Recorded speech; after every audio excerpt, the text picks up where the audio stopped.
അസ്സലാമലൈക്കും. നമ്മൾ പുതിയൊരു വീഡിയോയിലേക്ക് എല്ലാവർക്കും വെൽക്കം. അപ്പോൾ ഈ വീഡിയോ ആദ്യമായിട്ടാണ് കാണുന്നതെങ്കിൽ ഒന്ന് സബ്സ്ക്രൈബ് ചെയ്ത് സപ്പോർട്ട് ചെയ്യണേ. അപ്പോൾ ഇന്ന് നമ്മൾ ഉണ്ടാക്കാൻ പോകുന്ന ഐറ്റത്തിൻ്റെ പേര് എന്തെന്നാന്ന് കറക്റ്റ് എനിക്കറിയില്ല, എന്നാലും നമുക്കിതിനെ മുട്ട പപ്സിൻ്റെ അനിയൻ എന്നൊക്കെ വിളിക്കാം. അപ്പോൾ ഇത് ഉണ്ടാക്കുന്ന എങ്ങനെയാണെന്ന് നോക്കാം.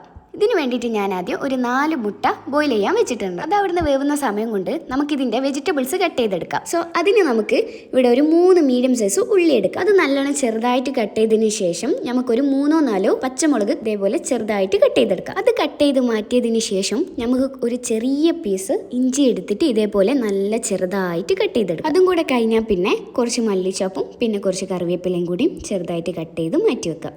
അപ്പോൾ നമുക്ക് ഉണ്ടാക്കിയെടുക്കാൻ വേണ്ടിയിട്ടുള്ള വെജിറ്റബിൾസ് ഇത്രയുമാണ്. ഇനി നമുക്ക് ഇതിൻ്റെ പ്രിപ്പറേഷൻ നോക്കാം. അതിന് വേണ്ടിയിട്ട് ഒരു പാനിലേക്ക് കുറച്ച് വെളിച്ചെണ്ണ ഒഴിച്ചിട്ട് നമ്മൾ ആദ്യം കട്ട് ചെയ്ത് മാറ്റി വെച്ച നമ്മൾ ഉള്ളി അതിലേക്ക് ഇട്ടിട്ട് നല്ലോണം ഒന്ന് സോട്ട് ചെയ്തെടുക്കാം. അപ്പോൾ സോട്ട് ചെയ്യുന്ന സമയത്ത് തന്നെ നമുക്ക് കുറച്ച് ഉപ്പും കൂടി ആഡ് ചെയ്ത് കൊടുക്കാം. ഞാനിവിടെ ഒരു 1/2 ടീസ്പൂൺ ഉപ്പാണ് ആഡ് ചെയ്തത്. അപ്പോൾ ഉപ്പും കൂടി ആഡ് ചെയ്തതിന് ശേഷം ഉള്ളി നന്നായിട്ട് വാടാൻ വെക്കാം. അപ്പോൾ ആ ടൈം കൊണ്ട് നമുക്ക് നമ്മളെ എഗ്ഗ് നന്നായിട്ട് വെന്ത് കിട്ടിയിട്ടുണ്ട്. ഇനി അതിൻ്റെ തോലെല്ലാം നല്ലോണം ഒന്ന് പൊളിച്ചെടുക്കാം. ഇനി അതൊരു സൈഡിലേക്ക് മാറ്റി വെക്കാം. ഇനി നമ്മൾ ഉള്ളി നല്ലോണം ഒന്ന് വാടി കിട്ടിയിട്ടുണ്ട്. ഇനി നമുക്ക് അതിലേക്ക് നമ്മൾ നേരത്തെ അരിഞ്ഞ് വെച്ച ഇഞ്ചിയും പച്ചമുളകും കറിവേപ്പിലയും എല്ലാം കൂടി ആഡ് ചെയ്തിട്ട് നല്ലോണം സോട്ട് ചെയ്തിട്ട് അപ്പോൾ നമ്മൾ ഉള്ളി ഫുള്ളായിട്ട് വാടുന്നതിന് മുന്നേ തന്നെ നമുക്ക് പൊടികൾ ആഡ് ചെയ്ത് കൊടുക്കാം. അപ്പോൾ അതിന് വേണ്ടിയിട്ട് ഞാനിവിടെ കാശ്മീരി ചില്ലി പൗഡറാണ് ആഡ് ചെയ്യുന്നത്. അതൊരു 1/2 ടീസ്പൂൺ ആഡ് ചെയ്യുന്നുണ്ട്. അതിൻ്റെ കൂടെ തന്നെ ഒരു 1/4 ടീസ്പൂൺ മഞ്ഞളും ഒരു 1/2 ടീസ്പൂൺ ഗരം മസാലയും പിന്നെ 1/2 ടീസ്പൂൺ വീതം ചിക്കൻ മസാലയും പിന്നെ പെപ്പറും കൂടി ആഡ് ചെയ്തിട്ട് നല്ലോണം ഒന്ന് സോട്ട് ചെയ്തെടുക്കുന്നുണ്ട്. മസാലേൻ്റെ പച്ചമണം മാറുന്നത് വരെ നല്ലോണം ഒന്ന് വഴറ്റി കൊടുക്കും. ഇനി ഇതിൻ്റെ കൂടെ ആഡ് ചെയ്യാൻ നമ്മൾ നേരത്തെ മാറ്റി വെച്ച എഗ്ഗിൽ നിന്ന് ഒരു എഗ്ഗ് എടുത്തിട്ട് നല്ലോണം ഒന്ന് ചോപ്പ് ചെയ്തെടുക്കും. ഇതെന്തിനാണ് ആഡ് ചെയ്യുന്നതെന്ന് വെച്ചാൽ എഗ്ഗിൻ്റെ ഫ്ലേവർ നമ്മൾ ആ മസാലയിലേക്ക് ഒന്നുകൂടി കിട്ടാൻ വേണ്ടിയിട്ടാണ്. അപ്പോൾ ഇങ്ങനെ ചെയ്യുന്നേരം എഗ്ഗിൻ്റെ ഫ്ലേവർ ഒന്നുകൂടി നമ്മുടെ മസാലയിലേക്ക് ഒന്ന് സെറ്റായി വരും.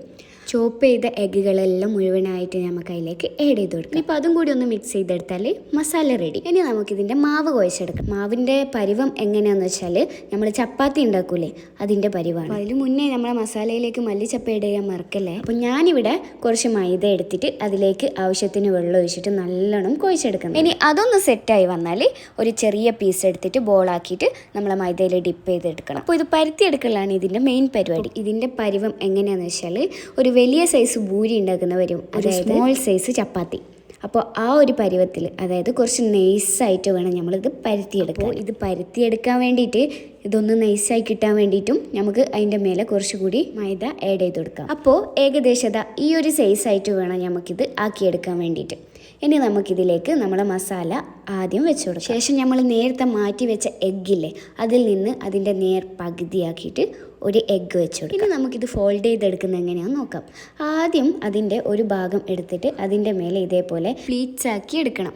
ഏകദേശം നമ്മൾ ഈ സാരിക്കൊക്കെ എടുക്കൂലേ അതേപോലെ. ഇനിയിപ്പോൾ ബൈ ചാൻസ് നിങ്ങൾക്ക് ഇതിൻ്റെ കട്ടി കൂടിയിട്ടാണ് കിട്ടിയെന്നെങ്കിൽ എന്ത് ചെയ്താൽ മതി എന്ന് വെച്ചാൽ ഈ മേലെ നമ്മളിങ്ങനെ പിടിക്കൂലേ അതിനുശേഷം ഓവറായിട്ട് വരുന്ന സൈസാണെങ്കിൽ നല്ലോണം കത്രിക കൊണ്ടൊന്ന് വെട്ടിക്കൊടുത്താൽ മതി. അപ്പോൾ സംഭവം ഇത്രയേ ഉള്ളൂ.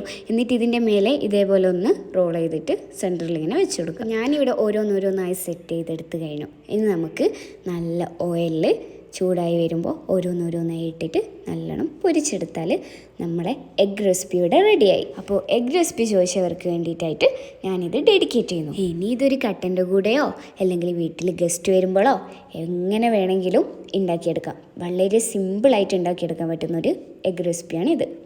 അപ്പോൾ ഓക്കെ, ബൈ ബൈ ഫ്രം കൊയസ് റെസിപ്പി.